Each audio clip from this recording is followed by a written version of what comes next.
So, all right, and Mr. Chairman, then if I can maybe just get to some of the specifics. I had talked to Representative Bandy about this a little bit.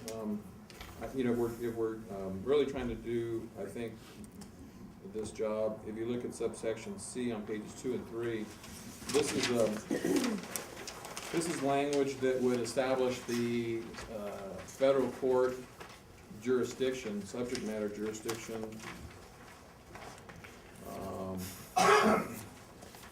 and maybe subject matter and personal jurisdiction in a case. And I've talked with Representative Bandy. I think this is a bad idea to put in a bill, really any bill, to try and put in jurisdictional issues in every piece of statute, because our books would be full of jurisdictional law in every statute, and a lawyer would have to go to every bill to figure out the jurisdiction. That's not the way lawyers work.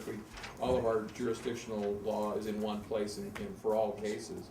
And I don't think you want this either, Representative, because I think this actually harms farmers, because what you're saying here is, you're saying if there is a case that's brought, it says it shall be brought in a federal judicial district court.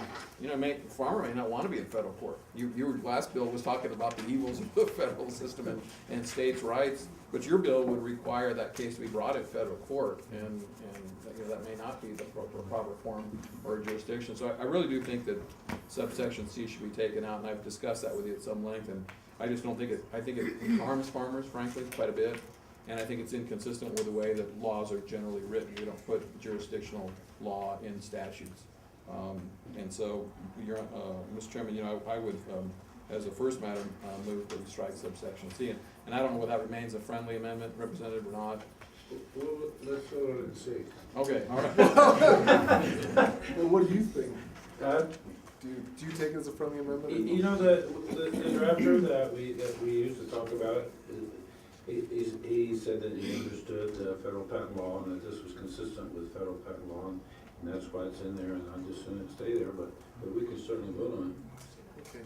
And Mr. Chairman, if I can just last, before I make that motion, then the reason, there's a lot of reasons why we wouldn't do that, I think, and one of them is that, as maybe you were just saying, and this language says this is consistent with federal law, but federal law changes, just like state law and just like we're changing up here. And the problem when you do this, if you put in federal law into a state law, then every time the federal law changes, you've got to make sure that you're going through the state law to find that you've tracked it all the way through. So that, Mr. Chairman, that's just another reason why, while it may be consistent with federal law now, may not be consistent with federal law tomorrow. So I think it's a bad idea. So that's the motion I have, Mr. Chairman.